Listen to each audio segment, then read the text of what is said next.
नमस्ते दोस्तों, कथानिधि चैनल पर आपका स्वागत। कथानिधि चैनल पर आज हम पढ़ने वाले हैं अनजान की लिखी हुई कहानी, जिसका शीर्षक है वसीयत। तो आइए सुनते हैं कहानी। बेचारी अम्मा हाथ पकड़कर लगभग घसीटती हुई लाकर उनकी कोठरी में चारपाई पर धम्म से पटक दी गई। अपनी कोठरी में पड़ी पड़ी कौशल्या जी आंखों से झरझर आंसू बहाती जा रही थी और लगातार शून्य में निहारती जा रही थी। उनके बेटे राज ने गुस्से से तिलमिलाते हुए उनकी ओर देखा था और कहा था, अम्मा तुम मानोगी कि नहीं? कितनी बार तुम्हें कहा है कि अपने कमरे में ही बैठी रहा करो। फिर ऐसी कौन सी मुसीबत पड़ गई थी जो तुम बाहर निकल आई? वो अपनी बूढ़ी माँ को डांटता रहा। तब अम्मा बोली, बेटा मटके में पानी खत्म हो गया था, पानी पीने के लिए आई थी। वैसे भी उस कोठरी में मुझे घुटन सी महसूस होती है रे, इसलिए सोचा कि बाहर निकल के थोड़ी ताजी हवा खा लूं। अम्मा अम्मा तुम मेरी बात समझती क्यों नहीं? ज्योति बाजार से आती होगी और उसने तुम्हें यहाँ देख लिया ना तो आफत खड़ी हो जाएगी। यह कहते हुए वो अपनी माँ को वापस कोठरी में लाकर बिठा गया था। चारपाई पर पड़े पड़े अम्मा उस दिन को याद करने लगी जब 17 साल की उम्र में राज का वह भयानक एक्सीडेंट हो गया था। शहर के सिटी अस्पताल में उसका इलाज चलते चलते 15 दिन से भी ज्यादा हो गए थे, लेकिन उसकी तबीयत में सुधार नहीं हो रहा था। आईसीयू वार्ड के सामने परेशान होकर राज के पिता रामनाथ जी लगातार इधर उधर चक्कर लगा रहे थे और बेचैनी में कभी डॉक्टरों से अपने बेटे की जिंदगी की भीख मांगते, तो कभी कुर्सी पर बैठकर फुट फुट कर रोने लग जाते, कभी भगवान से मन ही मन विनती करने लगते। उधर अस्पताल के कोने में खड़ी कौशल्या जी भी बेटे के ठीक होने के लिए नर्सों की खुशामद कर रही थी। तभी आईसीयू वार्ड से जब डॉक्टर बाहर निकले तो रामनाथ जी उनके पीछे पीछे दौड़े और उनके पैर पकड़कर गिड़गिड़ाने लगे, डॉक्टर साहब कुछ भी करिए लेकिन मेरे बेटे को बचा लीजिए। मैं आपका जिंदगी भर ऋणी रहूंगा। बस मेरे बेटे की जान बचा लीजिए। डॉक्टर भी तसल्ली देते हुए बोले थे, देखिए अंकल जी, हम आपके बेटे की जान बचाने की भरपूर कोशिश कर ही रहे हैं, परंतु उसकी हालत अब भी गंभीर बनी हुई है। हमें जल्दी से जल्दी ऑपरेशन करना होगा और ऑपरेशन और दवाओं का कुल मिलाकर खर्चा 3 लाख आएगा। आप जैसे ही पैसों का इंतजाम कर देंगे हम ऑपरेशन शुरू कर देंगे। डॉक्टर की बात सुनकर रामनाथ जी ने पैसों का इंतजाम करने के लिए क्या कुछ नहीं किया। काफी भागदौड़ करने के बाद भी केवल 2 लाख रुपयों का ही इंतजाम हो पाया था। कितने परेशान हो गए थे रामनाथ जी। उनकी मजबूरी और लाचारी को देखते हुए उनकी बेटी गौरी ने तुरंत ही दामाद जी को फोन लगाया था और दामाद जी ने भी बिना देर किए बाकी के 1 लाख रुपए लाकर बाबूजी के हाथ में रख दिए थे। आखिरकार सफल ऑपरेशन के बाद डॉक्टरों ने राज को बचा लिया था। धीरे धीरे समय बीतने लगा और रामनाथ जी ने जैसे तैसे राज की इंजीनियरिंग की पढ़ाई करवाई और एक अच्छी कंपनी में राज को नौकरी भी लग गई। फिर एक दिन राज ने उन दोनों को बताया कि वह अपने साथ काम करने वाली एक ज्योति नाम की लड़की से शादी करना चाहता है। ज्योति रूपवती थी और बोलने में हाजिर जवाब। 2-4 मुलाकातों के बाद ही दोनों को लगने लगा था कि राज और ज्योति दोनों एक दूसरे के लिए ही बने हैं। लेकिन राज के अम्मा बाबूजी को ज्योति का चाल चलन और बात करने का तरीका बिल्कुल भी पसंद नहीं था। इधर ज्योति के माता पिता ने भी इस विजातीय विवाह से स्पष्ट तौर से मना कर दिया था, परंतु दोनों ने किसी की भी ना सुनी और आखिरकार दोनों पक्षों ने हार मानकर दोनों की शादी करवा दी। फिर वही हुआ जिसका डर था। उनकी बहू ज्योति इतनी तेज तर्रार थी कि आए दिन घर में क्लेश करके रखती। अपने सास ससुर के साथ रहना उसे कतई गवारा ना था और कुछ ही समय में अपने पति को लेकर किराए के मकान में रहने लगी। इसके बाद राज अपने माता पिता से मिलने भी नहीं आया। कई बार वे बीमार हुए, उसे खबर भी दी जाती थी, परंतु वो न आया। यहाँ तक कि होली दिवाली पर भी राज उन्हें फोन नहीं करता था। अपने बेटे से अलग होकर रामनाथ जी को ऐसा गहरा सदमा लगा कि वे एकदम गुमसुम हो गए और एक दिन अचानक ही उन्हें सीने में दर्द उठा और लड़खड़ा कर गिर पड़े। कौशल्या जी को कुछ समझ नहीं आया कि क्या करना चाहिए। वे तुरंत ही पड़ोस में रहने वाली राज की बुआ विमला को बुलाकर ले आई। दोनों ने जैसे तैसे उन्हें संभाला और चारपाई पर लिटाया। जब डॉक्टर को बुलाया गया तो पता चला कि उन्हें हार्ट अटैक आया था। उसके बाद भी कितनी बार उन्होंने अपने बेटे को फोन किया था, लेकिन जवाब में वह अम्मा पर ही भड़क पड़ता था। उनकी बेटी गौरी को जब पिताजी की हालत के बारे में खबर मिली तो वह अपने पति के साथ अपने मायके आ गई। आते ही वो अपने पिता से लिपट गई और रोते हुए कहने लगी, बाबूजी अब आप और देर नहीं करेंगे, हम आपका इलाज अच्छे से अच्छे अस्पताल में करवाएंगे। लेकिन बहुत साल पहले से ही अपनी बेटी और दामाद के एहसान तले दबे बाबूजी उसका और एहसान लेना चाहते नहीं थे। अपनी आंखों से टपकते हुए आंसुओं को पोंछकर बुझी बुझी आवाज में कहने लगे, गौरी बेटी, मुझे किसी अस्पताल में नहीं जाना।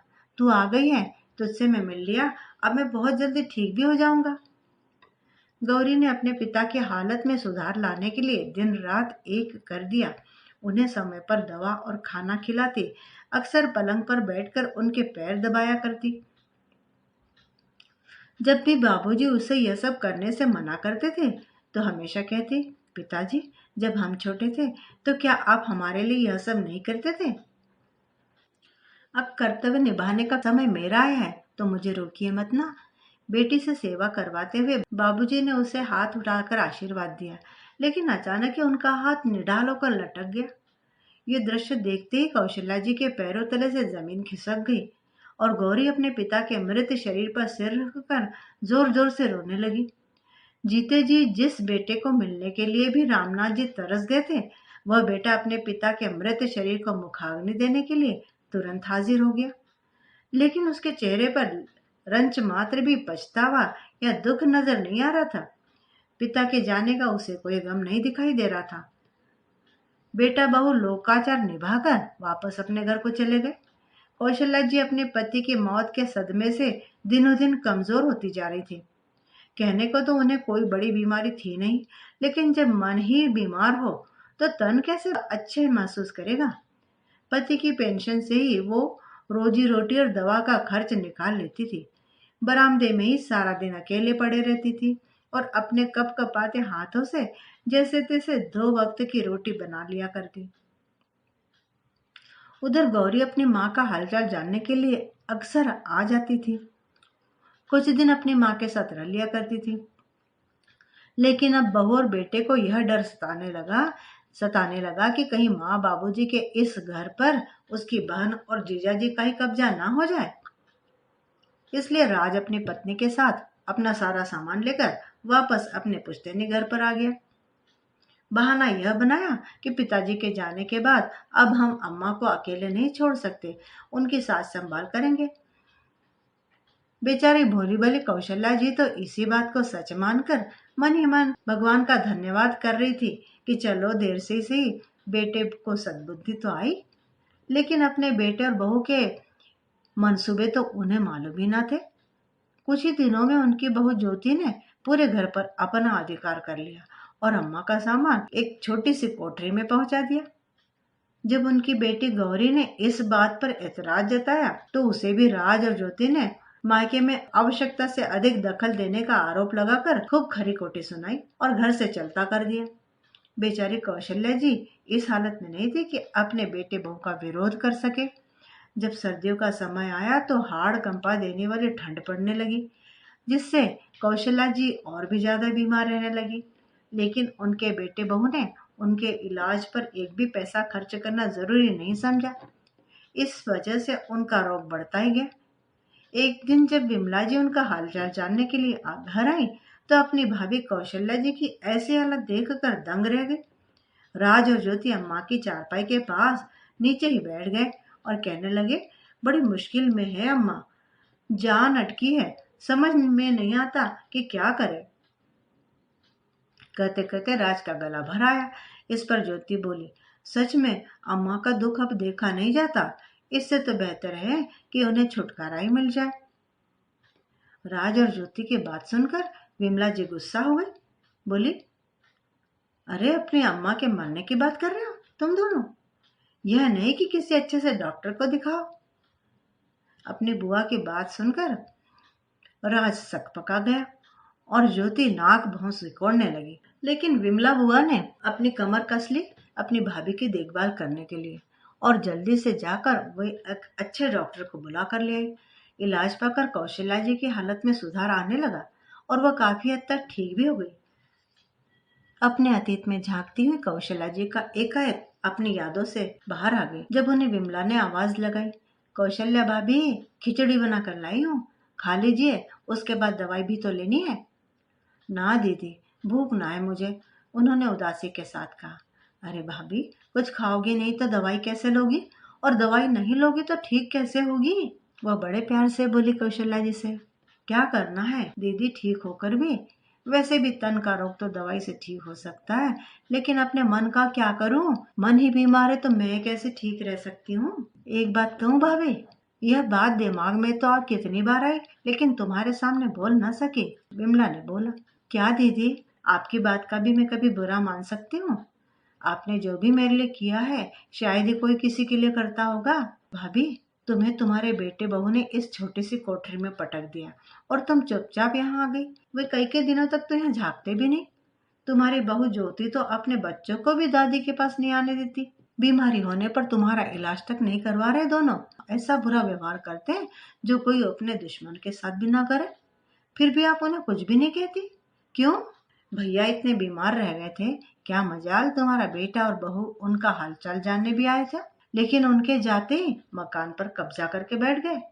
यह बात सुनते ही कौशल्या जी को झटका सा लगा। विमला जी फिर से हल्के गुस्से से बोले, ये कैसे रिश्ते है भाभी, जहाँ बेटा माता पिता के त्याग को ही भूल जाए, बेटा बहू बूढ़ी माँ को एक फालतू सामान सा समझ ले और अपनी माँ के मौत की दुआ मांगने लगी। भाभी, सास भी तो माई होती है। हमने तो हमेशा यही सुना है कि सास को माँ का दर्जा दिया जाए। मेरे घर में तो आज भी सबसे ज्यादा महत्व मुझे ही देते हैं घर के लोग। मुझे तो किसी ने पुराने सामान की तरह अलग थलग करके नहीं फेंक दिया। तो तुम क्यों सह रही हो ये सब भाभी? विमला की बात सुनकर कौशल्या जी की आंखों में आंसू आ गए। आंसू पोंछते हुए बोली, दीदी, आखिर औलाद तो अपनी है, कितने लाड प्यार से पाला था उसे, तो उससे क्या शिकायत करूं, क्या गिला करूं? लेकिन भाभी, जब रिश्तों में स्वार्थ आ जाए तब वे खोखले हो जाते हैं। तब उनसे कोई गिला शिकवा नहीं किया जाता, बल्कि उनकी औकात बताई जाती है और अपनी औकात दिखाई जाती है। जब बच्चे ही अपने माँ बाप का महत्व नहीं जानते तो ऐसे में माँ बाप का ही फर्ज है कि वह अपने बच्चों को सही रास्ते पर लाए, फिर चाहे उन्हें साम दाम दंड भेद की नीति ही क्यों ना अपनानी पड़े। उन्हें ये बताना बहुत ही आवश्यक है कि हम बूढ़े जरूर हुए हैं, लेकिन लाचार बिल्कुल भी नहीं हुए हैं। विमला की बातों ने कौशल्या जी को अंदर तक झकझोर दिया। विमला के जाने के बाद अम्मा सोच में पड़ गई। ये तो उनकी उम्र बहुत ज्यादा नहीं थी, वह लगभग 68 साल की ही थी, परंतु पति के जाने का गम और अपने ही बेटे बहू की बेरुखी ने उन्हें समय से पहले और ज्यादा बूढ़ा कर दिया था। कहने को तो उनके 2 पोते थे, पर उनके पास आकर बैठने की फुर्सत किसी के पास नहीं थी। इस बीमारी में केवल विमला ही उनकी मदद कर रही थी। अपने ही घर की एक छोटी सी कोठरी में सिमट कर पड़ी हुई कौशल्या जी को यह सब बातें सोचते सोचते कब नींद लग गई उन्हें पता न चला। नींद में ही उन्हें एक आवाज सुनाई दी, अरे कौशल्या, तू मालकिन है इस घर की, इस घर की एक एक चीज तेरी बनाई हुई है, याद कर कितने चाव से सजाया था तूने इस घर को। यह रामनाथ जी की आवाज थी। जी देखिए ना, मेरा घर तो अब मेरा घर रहा ही नहीं, मुझे तो इस घर में चलने फिरने भी नहीं दिया जाता, ताजी हवा खाने का हक भी नहीं है मुझे, अपने ही बेटे के मन में मेरे लिए कोई इज्जत नहीं है। कौशल्या जी बुदबुदाने लगी थी। दीदी ठीक कहती है कौशल्या, जब कोई तुम्हारी कदर न जाने तो तुम उसे अपना महत्व बताओ, यूं ही अपनी जिंदगी को बर्बाद मत करो। तुम्हें ऐसी हालत में देखकर मेरी आत्मा भी शांति नहीं पाती, रामनाथ जी बोले। रामनाथ जी की आवाज सुनी तो कौशल्या जी की नींद खुल गई और वे चारों ओर देखने लगी, लेकिन जिसे वह ढूंढ रही थी वह तो वहां थे ही नहीं। उन्हें ऐसा एहसास हुआ कि वह सपना देख रही थी, लेकिन उस सपने के बाद कौशल्या जी में एकदम बदलाव आ गया। अब वे समय पर खाना खाने लगी और दवा लेने लगी और कुछ ही दिनों में ठीक भी हो गई। हाँ, बढ़ती उम्र के कारण शरीर में कुछ कमजोरी जरूर थी, परंतु इतनी भी नहीं कि वे चल फिर ना सके। आज कौशल्या जी अपनी कोठरी से निकलकर हॉल में आकर बैठ गई। उन्हें देखते ही राज तुरंत ही उनके पास आ गया और बोला, अम्मा, आप बाहर क्यों आ गई? कुछ चाहिए था तो आवाज लगा देती। ज्योति ने देख लिया तो बहुत गुस्सा होगी। ऐसा कहते हुए वो जैसे ही अम्मा की कलाई पकड़ के वापस कोठरी की तरफ ले जाने लगा तो उन्होंने उसका हाथ जोर से झटक दिया और बोली, क्यों गुस्सा होगी वो मुझसे, और क्या हक है उसका? घर मेरा, मेरी मर्जी, मैं जहाँ चाहूँ वहाँ घूमूं, वहाँ बैठूं। वो होती कौन है मुझे ही मेरे घर में घूमने फिरने से मना करने वाली, उठने बैठने से मना करने वाली? राज अपनी माँ का यह रूप देखकर हैरान रह गया। हमेशा डरी सहमी से रहने वाली कौशल्या जी आज कड़क आवाज में बोल रही थी। तभी अंदर से ज्योति की आवाज आई, यह टीवी किसने चलाया? इस समय टीवी चलाने वाली इस घर की मालकिन है और इस बात पर कौन ऐतराज कर रहा है? कौशल्या जी जोर से बोली और उनकी आवाज सुनकर ज्योति तमतमाती हुई बाहर निकली। अम्मा, आप यहाँ? आपकी हिम्मत कैसे हुई यहाँ आकर बैठने की?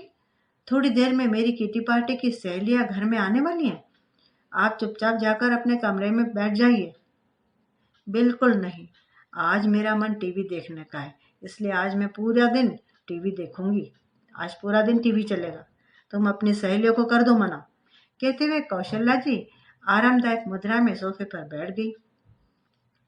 यह नजारा देखकर आज ज्योति भी दंग रह गई कि अम्मा में इतना आत्मविश्वास आ कहां से गया। सुन रहे हो ना तुम, तुम्हारी माँ ने क्या कहा? ज्योति ने अपने पत्ते की तरफ गुस्से से देखते हुए कहा। अब राज बेबसी भरी आवाज में बोला, अम्मा तुम अपने कमरे में जाओ ना। तुमने सुना नहीं यहाँ किटी पार्टी होने वाली है? देख बेटा, भले तू है बीबी का गुलाम, लेकिन ये कतई मत भूलना कि यह घर मेरा है। कौशल्या जी अभी बोल ही रही थी कि डोर बेल बज गई। ज्योति ने दरवाजा खोला तो सामने उनके वकील साहब खड़े थे। वकील साहब आप? उन्हें अंदर ले आओ, मैंने ही बुलाया है। लेकिन क्यों? राज और ज्योति दोनों चौंक कर बोले। आज मैं अपनी वसीयत बनवाने वाली हूँ। वसीयत? पर क्यों? राज एकदम बोल पड़ा, अम्मा इकलौता बेटा हूं मैं आपका, इस नाते सब पर मेरा ही तो अधिकार है। वसीयत की क्या जरूरत है? वाह बेटा वाह, अधिकार तो याद रहा, लेकिन कर्तव्य उसका क्या? माँ हम तो अपना कर्तव्य निभा ही तो रहे हैं। अब कौशल्या जी को गुस्से पे कंट्रोल न रहा। हाँ, माँ को एक कोठरी में पटक देना, उसके बाद झांक कर भी ना देखना कि वह जिंदा भी है या मर गई। उसे सबसे अलग थलग रखना, मानो माँ न हो, बीमारियों का भंडार हो। अगर इसी को फर्ज निभाना कहते हैं तो तुमने बखूबी फर्ज निभाया है बेटा। लेकिन यदि इसी तरह रहना है तो मैं अकेली भी रह सकती हूँ, फिर मुझे तुम्हारी कोई जरूरत नहीं है। इसलिए मैंने निर्णय ले लिया है कि अगले महीने से मैं यह घर किराए पर दे रही हूँ। तुम लोग आज ही मेरी कोठरी में शिफ्ट हो जाओ। मैं अपने लिए एक कमरा रखूंगी और घर का बाकी का सारा हिस्सा किराए पर दे दूंगी, जिससे मेरा खर्च चल सके और तुम्हें भी मेरे ऊपर कोई खर्च करने से मुक्ति मिल जाए। इतना कहने की देर थी कि राज और ज्योति दोनों एक दूसरे की ओर देखने लगे और फिर आंखों ही आंखों में कुछ कह के आकर अम्मा के चरणों के पास बैठ गए। उस माँ के चरणों में जिससे बात किए हुए भी उन्हें ना जाने कितने महीने हो गए थे। आप ऐसे तो मत करिए अम्मा, हम कैसे रह सकते हैं उस कोठरी में? मैं अपनी कंपनी में इंजीनियर हूँ और मुझसे मिलने के लिए तो कोई ना कोई आता ही रहता है, और फिर ज्योति की भी सहेलियां आती रहती है। अब हम लोगों को वो एक कोठरी में देखेंगे तो हमारी क्या इज्जत रह जाएगी? फिर आप ये भी तो सोचिए कि हमारे साथ आपके दोनों पोते भी हैं, उनकी पढ़ाई लिखाई तो हो ही नहीं पाएगी। राज हाथ जोड़ते हुए दीनता से बोला, वाह वाह, क्या खूब कहा तुमने। जब तुम्हारी माँ वहां रह रही थी तब कोई दिक्कत नहीं थी, और अब खुद तुमको रहना पड़ेगा तो तुम्हारा कलेजा मुंह को आने लगा। और कौन से पोते? वो जिन्हें तुम मेरे पास आने तक नहीं देते। मैं क्यों उनके बारे में सोचूं? अब तो मैंने तय कर लिया है, सो कर लिया। मेरे जीते जी यह घर मैं किराए पर ही रखूंगी, और मेरे मरने के बाद इस घर पर मेरी बेटी और दामाद का हक होगा, जिन्होंने हर कदम पर हमारा साथ दिया था। अरे नालायक, तूने तो अपनी पत्नी के बहकावे में आकर अपनी बहन से भी रिश्ता तोड़ लिया, उस बहन से जिसने तुझे जीवन दान दिया था। बरसों पहले जब तेरा एक्सीडेंट हुआ था, याद है? तेरे इलाज के लिए लाखों रुपए लग गए थे। तब तेरी बहन और जीजाजी ने बिना देरी किए तेरे बाबूजी के हाथ में पैसे लाकर थमा दिए थे, हम थोड़ी ना वो वापस कर पाए हैं, और तूने यह सिला दिया। आज कौशल्या जी अनवरत बोले जा रही थी और बेटा बहू सिर नीचा के चुपचाप सुन रहे थे। अपने आखिरी पलों में तेरे बाबूजी तुझसे मिलने को तरस गए, अपने पोतों का चेहरा देखने को तरस गए, लेकिन तू अपनी पत्नी के प्यार में ऐसा अंधा था, पत्नी का ऐसा गुलाम था कि उसे कुछ भी नजर नहीं आता था पत्नी के सिवा। हमें माफ कर दो अम्मा, सच में हम स्वार्थ में अंधे हो गए थे, जो इस घर की मालकिन का ही अपमान कर बैठे। लेकिन हमें हमारी गलती की इतनी बड़ी सजा तो मत दीजिए। ज्योति हाथ जोड़ते हुए बोली, ठीक है, क्योंकि सिर्फ कहने को तुम दोनों मेरे बेटा बहू हो, बेटा बहू होने का कोई फर्ज तो तुमने निभाया नहीं। अब तो सिर्फ एक खोखला रिश्ता रह गया है हमारा, लेकिन फिर भी मैं तो तुम्हारी माँ हूँ। मैंने तो तुम्हें कभी खुद से अलग नहीं माना था। माँ होने के नाते ही मैं तुम्हें एक और मौका देती हूँ। मैं अब तुम्हारे वाले कमरे में, जो कि पहले मेरा था, उसी में रहूंगी, और बाकी बचे 2 कमरे तुम लोग ले सकते हो। लेकिन ऊपर की मंजिल अब मैं किराए पर ही उठाऊंगी, क्योंकि मुझे भी पैसा चाहिए। अब मैं तुम्हारे आगे हाथ नहीं फैलाऊंगी। इतनी बात सुनकर ज्योति हैरानी से बोली, माँ, सिर्फ 2 कमरे? तो कौशल्या जी सख्ती से बोली, हाँ, एक तुम्हारे लिए और एक तुम्हारे बच्चों के लिए। चाहिए तो मेरी कोठरी भी ले लेना, लेकिन इससे ज्यादा मैं नहीं देने वाली। और अगर मंजूर ना हो तो तुम किराए के मकान में रह सकते हो, जैसे पहले रह रहे थे। माना कि ऐसा व्यवहार करते हुए कौशल्या जी भी मन ही मन तड़प रही थी, लेकिन इसके अलावा कोई चारा भी तो नहीं छोड़ा था बेटा बहू ने। नहीं नहीं अम्मा, ठीक है, हम 2 कमरों में ही रह लेंगे। ज्यादा हुआ तो आपकी कोठरी को सही करवा लेंगे, राज एकदम से बोला। तो उसकी बात को काटते हुए कौशल्या जी आवाज ऊंची करके बोली, और हाँ, सबसे जरूरी बात, मेरी बेटी जब चाहे, जितने समय के लिए चाहे, मेरे पास आकर इस घर में रहेगी। और अगर मुझे तुम्हारी तरफ से जरा भी उपेक्षा मिली तो मैं फैसला लेने में एक पल की भी देरी ना करूंगी। आज अम्मा का यह रूप देखकर ज्योति की कुछ और बोलने की हिम्मत न हुई। अपनी सहेलियों को फोन करके उसने किटी पार्टी का प्रोग्राम पोस्टपोन कर दिया। कुछ ही दिनों में कौशल्या जी ने ऊपर के मंजिल को किराए पर उठा दिया और साथ ही अपनी वसीयत भी बनवा दी, जिसमें घर का 50% हिस्सा उनके बेटे बहू के पास और बाकी का 50% उनकी बेटी और दामाद का होगा, जिन्होंने इतने साल अपने अम्मा बाबूजी की संभाल की थी। लेकिन इस वसीयत की भनक भी उन्होंने अपने अपने बेटे और बहू को अभी तक नहीं लगने दी, और अब बड़े ही आत्मविश्वास के साथ वे अपना जीवन यापन करने लगी हैं। तो मित्रों, उम्मीद करती हूँ कहानी पसंद आई होगी। कभी कभी कठोर होना भी पड़ता है बड़े बूढ़ों को, भले ही उनके मन में ममता का स्रोत बहता रहा हो, लेकिन कभी कभी ऊपर से पत्थर बनना ही पड़ता है। मिलती हूँ दोबारा बढ़िया सी कहानी के साथ। तब तक चैनल पर नए हो तो चैनल को सब्सक्राइब कर लीजिएगा। कहानी कैसी लगी ये भी कमेंट करके जरूर बता दीजिएगा।